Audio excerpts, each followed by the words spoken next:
Vamos a hablar ahora de un informe de la Organización Mundial de la Salud que habla de discapacidad, de depresión como segunda causa de discapacidad. Es un tema importante para tratar con Guido Fischer, para tener algunas pautas. Guido, buen día. Principalmente saber cómo se manifiesta en distintas edades y cómo se previene. Buen día.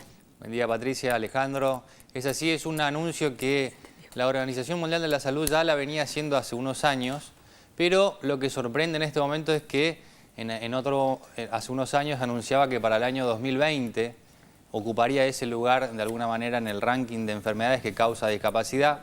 Ahora la misma organización está analizando un estudio reciente que hizo una universidad importante de Australia y es la que de alguna manera la pone en ese lugar comparando con otras enfermedades que ocupan aparentemente un lugar prioritario, que serían accidentes cerebrovasculares, infartos, otro tipo de situaciones que ocupan ese primer lugar. La depresión es algo que tenemos que conocer cada vez más porque es una enfermedad que le puede suceder a cualquiera y es la primera aceptación que debemos hacer.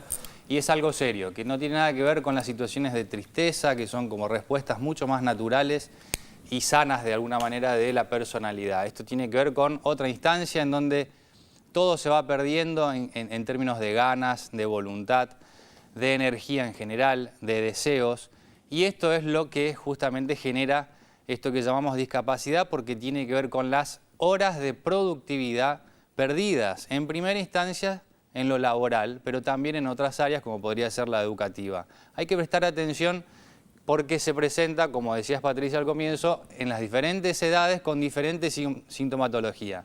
Por ejemplo, en el adulto mayor, y que de hecho se le va a prestar una atención especial en estos tiempos, se presenta con mucho más tristeza en general, como una especie de bajón mucho más pronunciada en el tiempo. Pero en el adulto joven se presenta fundamentalmente con mucha irritabilidad.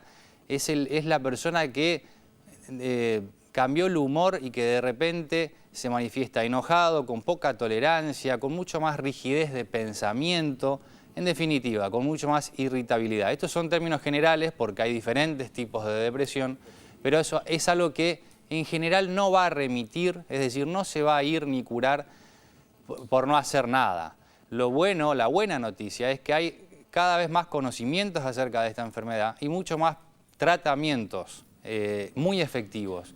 En algunos casos la psicoterapia es suficiente y ayuda mucho para salir de estas situaciones y en otros casos hay que agregarle alguna otra cuestión de tratamiento, como por ejemplo los psicofármacos, pero en general es una enfermedad que se puede tratar con mucha eficacia y por supuesto que también es importante que el contexto, la familia, acompañen este tratamiento como para que esto, digamos, pueda salir de una manera mucho más efectiva. Como decía al comienzo, lo primero que hay que hacer es aceptar que esta enfermedad le puede pasar a cualquiera. Si bien hay personas que frente a las mismas situaciones estresantes se deprimen y otras no, ¿sí? Porque tiene que ver con una vulnerabilidad posiblemente genética que predispone hacia un destino u otro, es algo que en términos generales le podría pasar a cualquiera y esto es importante. Una pregunta muy importante que se hace el mundo científico en general es por qué aparentemente esto de la depresión aumenta en el tiempo. ¿Por qué tenemos que hablar de que pasa, por ejemplo, a un segundo puesto, ¿sí? en términos de discapacidad? Y posiblemente una teoría dice que lo que también crece son los factores estresantes, es decir, los estímulos que son estresantes por dos vías. Por un lado por lo psicológico y por el otro lado por lo ambiental.